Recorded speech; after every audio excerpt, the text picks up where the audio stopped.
Vamos a hablar con Luis Velázquez, que lo tenemos en el set, analista en temas financieros, presidente del Banco del Crédito Hipotecario Nacional. Don Luis, buenos días, feliz año y bienvenido. Buenos días, muchas gracias, expresidente del banco. Un saludo a tu audiencia a nivel nacional e internacional. Nosotros queremos arrancar esta conversación y preguntar, aunque ya escuchamos en la nota de Henry Bean las diferentes opiniones, ¿de verdad la banca pone a disposición créditos, microcréditos que son fáciles y accesibles para personas como el vendedor de un mercado? La verdad es que hay un esfuerzo importante por hacer. Falta muchísimo. Nuestro sistema financiero nacional tiene que buscar más el desarrollo del país para facilitar los créditos a las micro, las pequeñas y las medianas empresas. Y ustedes lo pueden ver en un indicador sencillo. Nuestra inclusión financiera anda entre un 30 y 35% versus Chile, que anda en un 95%. En conclusión, el acceso al crédito para las micros, pequeñas y medianas empresas es una tarea pendiente y ojalá que el gobierno haga un súper esfuerzo porque es ahí donde está el futuro de Guatemala. Luis, nosotros estamos cubriendo esta nota a partir de la decisión del presidente Yamatei de establecer estados de excepción en 2 municipios del departamento de Guatemala.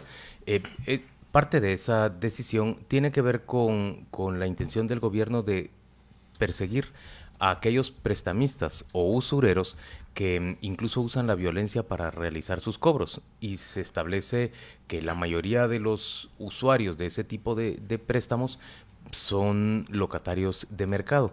Uno pensaría que las personas en los mercados que normalmente tienen estabilidad en su puesto de ventas y por muy informal que sea su negocio, tienen, digamos, una permanencia y hay facilidad de registro, deberían tener mayor acceso a crédito. Pero tanto lo que nos dice la nota de Henry Bean como lo que nos estás diciendo ahorita, la verdad es que hace falta mucho por avanzar, por darle a las personas certeza en la adquisición de crédito, facilidad de obtenerlo y por supuesto por alejarlos de la tentación de caer en estos esquemas que pueden incluso convertirse en mafiosos y perseguirlos a ellos violentamente. La usura es la intermediación financiera al margen de la ley y por lo tanto las autoridades deben de perseguirla. Las municipalidades tienen función importante de garantizar la seguridad en los mercados. Entonces los alcaldes y sus corporaciones municipales deben hacer que esas instalaciones sean totalmente seguras. El problema no es falta de liquidez. El sistema financiero tiene suficientes recursos. Ustedes escucharon 2 notas ahí. Una que es alrededor de un 70% la tasa de interés anual para estos créditos de 5,000 quetzales. 60%, hicimos rápidamente las cuentas, 60%. Es 70, sí, porque era... 5 y pico mensual. Sí, así es, casi 6 por 2 es 72. Entonces, ningún negocio te va a dar 70% anual y otro tema ¿Están más baratos los colombianos? No, él dijo 15%, se le olvidó explicar que es 15% por día. En la mañana, a veces en algún lugar, tú pides 100 quetzales y no te dan los 100 quetzales, te dan 85, porque te cobran el 15% por adelantado y a las 3 de la tarde tú debes devolver los 100 quetzales. Entonces, ningún negocio va a dar 5,500 para pagar 5,500% de interés. Entonces, hay un 80% de la economía nacional que está en la informalidad y ese es parte del problema, que no los hace sujetos de crédito, como hoy muy bien les decían, que piden la patente, su declaración del impuesto sobre la renta, RTU y ese tipo de cosas.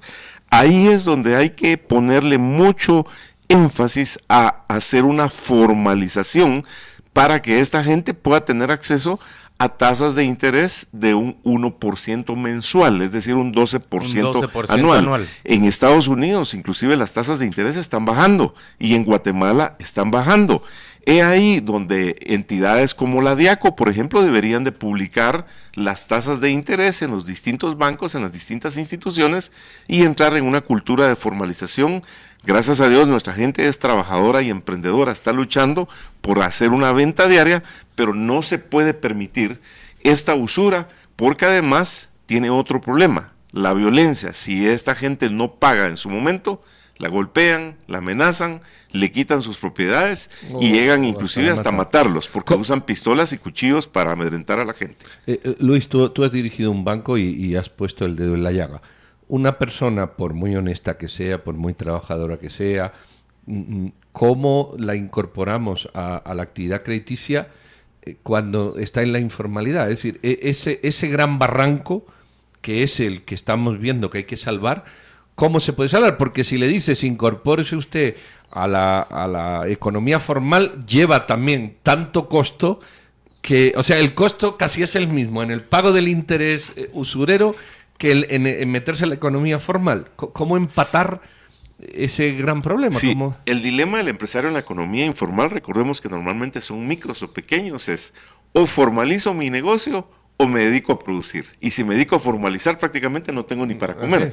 Entonces, tenemos tecnología donde se debe desburocratizar y desde cualquier lugar, las 24 horas del día, se debe poder hacer la formalización. 1. 2.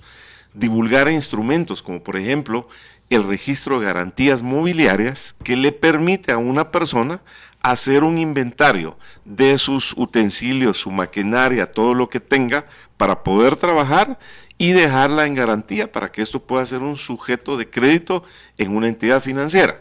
Entonces pudiéramos poner un ejemplo de una persona que está en el mercado. Tiene estanterías, tiene un banco, tiene pesas, balanzas, etcétera. Si eso se queda allí, es sujeto de crédito. Así es. Una especie de derecho de puerta también, de derecho de llave sobre su negocio. Es correcto. Si él tiene un contrato con la municipalidad, esto puede ser una herramienta para que le den un crédito. Insisto, lo más caro debería de ser en las micros a un 1% mensual, es decir, 12% anual, no a un 15% por día. Pero cuando esto no ocurre, cuando no lo ofrece la iniciativa privada, porque la banca no se interesa demasiado por ese tipo de créditos, ¿debe ser el Estado el que salga a propiciarlo? ¿Por qué no lo logramos en Guatemala? ¿Por qué dejamos a tantas personas a merced de los usureros? Bueno, esto se ha hablado insistentemente, recordemos que se han hecho propuestas para universalizar lo que se denomina las microfinanzas. Sin embargo, yo he sido crítico de muchas leyes que se han puesto donde el tema bancario prácticamente hace complicada la formalización y la utilización del sistema financiero porque son demasiados requisitos.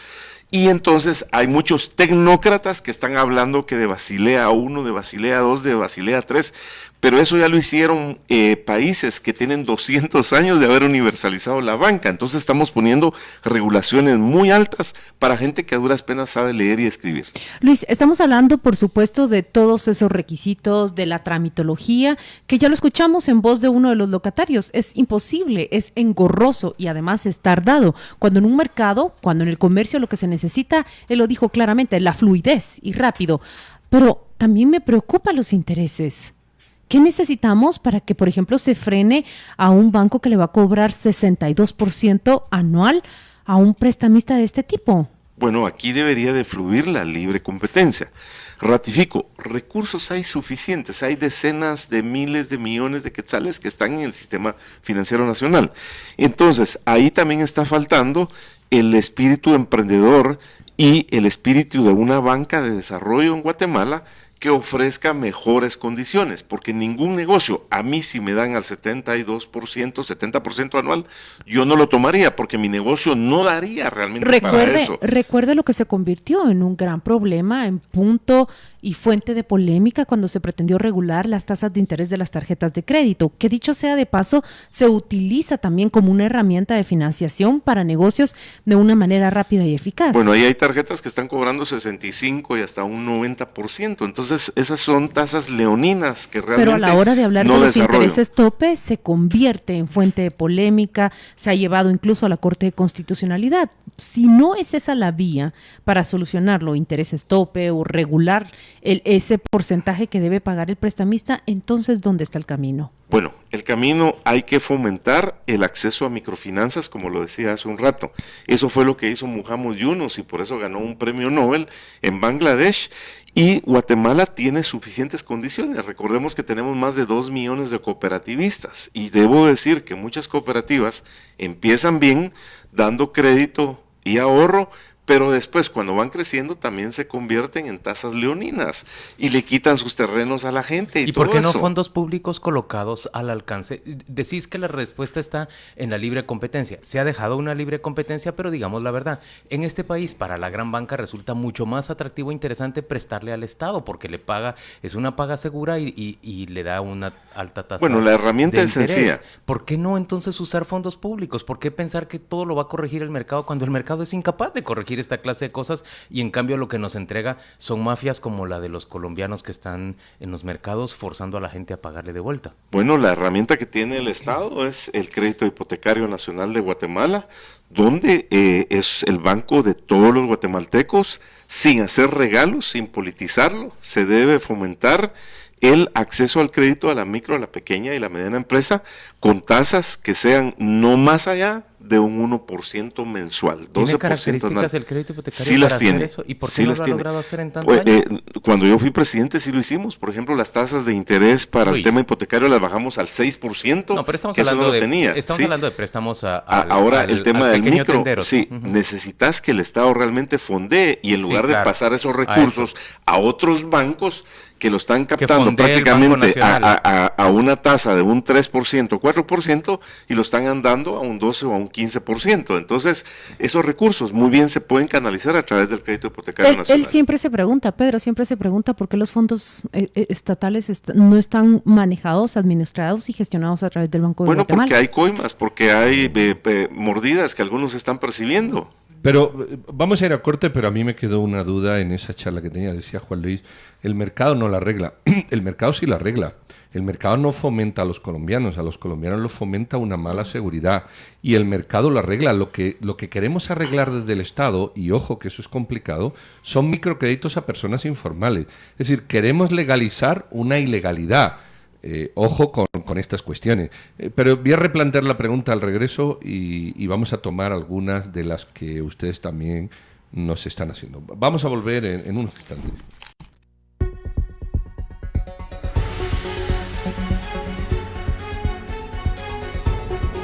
Ay, doña Ana, tiene una cara de preocupada que ni se imagina. Es que ya viene el regreso a clases, regresa la inscripción, regresa la lista de útiles, regresa el uniforme, regresan los gastos, gastos y más gastos.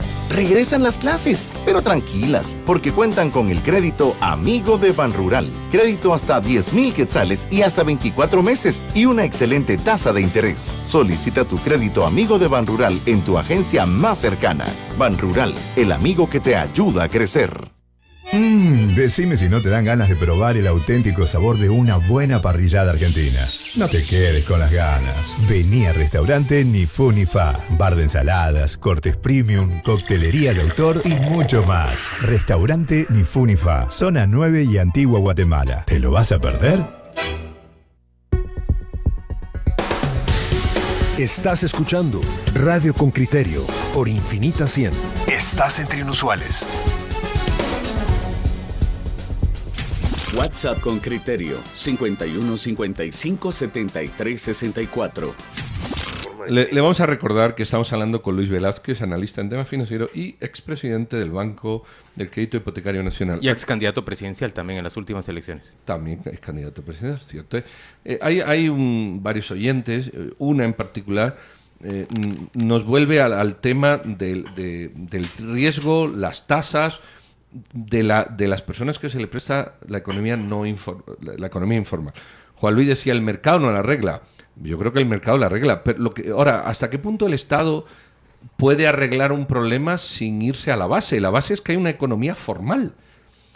O tiene que ser una economía formal. Porque si el Estado financia o ayuda a la economía informal, como que está reconociendo que de esa manera se puede.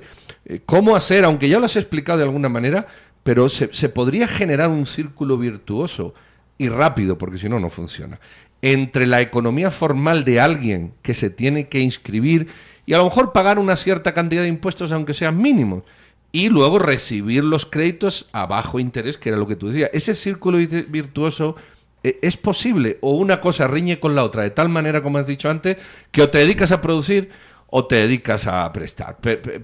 Pero entonces entramos en un círculo que no lo es virtuoso. ¿Cómo aterrizar esa idea, Luis? Sí se puede, Pedro. De hecho, hay una lección aprendida exitosa. Chile lo hizo. Primero, la formalización irrestricta de apoyo 7x24, de tal forma que el Estado se interese en hacer una formalización. Segundo, una banca de desarrollo de inversión. En Chile existe el Banco Estado, que en 4 años llegó a tener más de 3,5 millones de empresarios que allá representaban el 50% de la economía. Eso, ahí está el Banco Crédito Hipotecario Nacional. Banco estatal. Y tercero, trasladar esos recursos que se están yendo a la banca y que no están siendo utilizados para el desarrollo, porque son nuestros recursos de los guatemaltecos, asignarlos al Crédito Hipotecario Nacional en este caso, para el fomento y desarrollo de la micro, pequeña y mediana empresa. Ratifico, no clientelismo político, no piñata. Todo el crédito debe pasar por un proceso de revisión y debida diligencia para que en 24 horas se pueda dar los créditos que así sean demandados. Así se desarrollaría la economía y definitivamente Guatemala tendría un boom. Recordemos que estamos dentro de los países más emprendedores del mundo. 80% de la economía de Guatemala se genera en la informalidad. Entonces ahí hay un reto de nación que yo espero que los gobernantes estén escuchando, porque ahí es donde está el futuro de Guatemala en el desarrollo económico. Bueno, el presidente Morales consiguió que se le prestara 1 millón de quetzales a este socio suyo en la empresa de Los Puros. Se lo desvió de fondos públicos. Lo desvió del ministerio, creo, ¿no? Bueno, pero hay alrededor de 4 millones de negocios que están esperando ahí esa oportunidad del crédito. Miren, tenemos una gran cantidad de mensajes de los oyentes. Dice Gabriel Leal, no es una solución sencilla que pase... A ver, ¿dónde está don Gabriel Leal? Que me lo han perdido. Esto se corre de vez en cuando. Sí, es que se corre. Pero a mí habitualmente no me pasa. Pero dice... Aquí está, como de costumbre, Gabriel Díaz dice, como de costumbre, no es una solución sencilla que pase por una sola institución. Sí debe fomentarse y facilitarse que los bancos otorguen microcrédito de préstamos para pequeños negocios a tasa razonable, porque sí tienen dinero y por eso se les pasa llamando y ofreciendo préstamos, pero piden demasiados requisitos y por eso muchos recurren a los prestamistas. Y dice, y que yo tengo razón, debe fomentarse la formalización de los negocios. Sustancialmente un banco no presta porque no tiene garantías, digo. Bueno, el banco está obligado a hacer una revisión, la debida diligencia y garantizar que hay una capacidad de pago. Eso es lo más importante para un banco. En este caso, hay negocios que tienen 15 años de estar establecidos en un mercado. Eso mostraría la capacidad. Claro, y que están pagando luz, están pagando agua, están teléfono, están pagando renta. Eso debería de ser una suficiente garantía para poder pagar. Escuchen lo que María Elena Cabrera González comenta por la vía de Facebook. Dice, las tasas de interés bancarias para préstamos personales y de tarjetas de crédito también son altas y a la fecha la ley que las regula está en suspenso. Las cooperativas deben volver a su origen y ofrecer tasas accesibles a esa demanda. Lo que estamos escuchando es que también los bancos estatales deben de cobrar un rol importante acá para ofrecer todos estos microcréditos. En realidad, bancos estatales solo nos va quedando el crédito hipotecario nacional porque los otros dos se privatizaron. Álvaro Rivera dice, sobre la formalidad, vean al Seguro Social, está aceptando a contribuyentes particulares sin tener una empresa inscrita o sin estar en situación de dependencia. Sí se puede, la informalidad es una realidad en nuestro país y será muy difícil revertirla, eso solo se va a lograr, yo estoy de acuerdo con él, a largo plazo. Bueno, ¿qué más comentarios tenemos? El de Rita Cabria. Hace unos años tuve una tarjeta con Geite, me quedé sin trabajo y me atrasé en los pagos. Contrario a otros bancos, estos me llamaron para preguntarme qué está sucediendo. Yo comenté mi situación, me pidieron que me presentara a las oficinas y me propusieron un convenio de pago. Ese es un Congelaron la deuda y pude pagar. Sí, ese es un trato razonable y respetuoso hacia Exacto. Sí, por supuesto, garantizando el pago, ¿verdad? Garantizando el pago, claro, que es el principal objetivo del banco, pero acá tenemos unos maestros de finanzas personales y ellos siempre han dicho lo que Rita Cabria nos está escribiendo. Si tiene un problema, acérquese al banco, porque esa comunicación se puede generar y crear otras vías alternas para el pago del compromiso en momentos de dificultad. Claudia, tocaste el tema de los maestros. Más de 135,000 maestros deben alrededor de 40,000 millones de quetzales. Sí. El Policías mismo caso también. de la policía, cerca de 45,000 policías Policías están y endeudados a cerca de 20,000 millones de quetzales. Hay policías y maestros que están recibiendo 7 u 8 quetzales al final de todas las cuotas que están pagando. Ahí se tiene que entrar a un proceso de renegociación y de dar tasas accesibles, que sean rentables, que paguen los gastos, nada regalado, nada piñatizado, pero esa debe ser una función del Estado, de intervenir cuando ya hay temas que están amenazando la gobernabilidad inclusive y la vida de las personas. Fernando Palacios nos dice, gracias al mercado, simplemente a la banca no le interesa. Están tranquilos prestándole al gobierno a cero riesgo. El resto se lo prestan a sus empresas vinculadas y lo que les sobra lo dan para hipotecas sobre inmuebles al sector más alto, para carros y para tarjetas de crédito.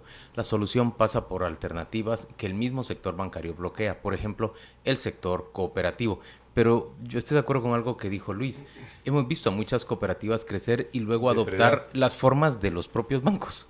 Se olvidan de su razón con de las ser. mismas tasas de interés y con los mismos requisitos. Luis, dijiste que 1% debiera ser el interés máximo mensual para este tipo de negocios. Estamos hablando concretamente de locales dentro de los mercados. Micros, pequeñas empresas. Y correcto. aparte, aprovechar ese crédito para empezar a formalizar a esos vendedores. Es que ese debería de ser una condición imprescindible. Yo te voy a prestar al 1%, pero te voy a formalizar, te voy a dar el acompañamiento. Es que no puedo porque empiezo a atender mi carnicería a las 3 de la mañana y la cierro a las 3 de la tarde. Aquí No voy a importa, estar. yo te atiendo a las 4 de la tarde, yo te atiendo a las 10 de la noche. O sea, el Estado tiene un rol que hacer ahí, porque a mayor formalización, mayor desarrollo. Recuerde que Marcelo bajo la- Delgado Ajá. habla de eso, dice, el registro mercantil ha hecho un gran esfuerzo por formalizar a comerciantes. Herramientas sencillas a distancia, disponibles las 24 horas. Lo malo es que la gente no las conoce. Vamos a ir al registro mercantil para hacer este reportaje. ¿Recuerdan ustedes también la camionetilla rodante que es de la Superintendencia de Administración Tributaria que salió bajo la gestión de Juan Francisco Solórzano Fopa? Pero para salió registrar? a cobrar impuestos Y a registrar. pero tienen que salir 10 unidades todos los días a todos los mercados y apoyar. La última pregunta, Luis. ¿Es posible, lo digo por la acción que ha tomado el gobierno, es posible que los bancos que se quieren instalar en los mercados se lo permitan a estas mafias? Porque también hay un tema de seguridad. ¿Puede un banco o la superintendencia irse a un mercado, poner una oficina de estas? Porque hay que hacerlo.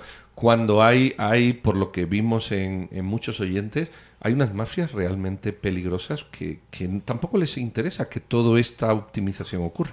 Estas mafias andan armadas y son peligrosas y qué bueno que las están combatiendo y las deben combatir más. Sí lo puede hacer el Estado, sí debe de enviar estas unidades con todas las facilidades para poderlo hacer. Ahora con esa famosa caravana del zorro, ahí dijeron que van a mandar una unidad móvil para emitir licencias de motocicletas y de vehículos y no sé qué al Parque Central.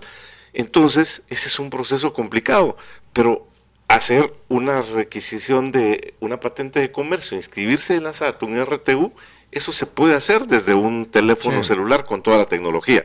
Así que esa es una asignatura pendiente. Concreto, la formalización, el acceso al crédito para la micro, la pequeña y mediana empresa, no estoy hablando de consumo.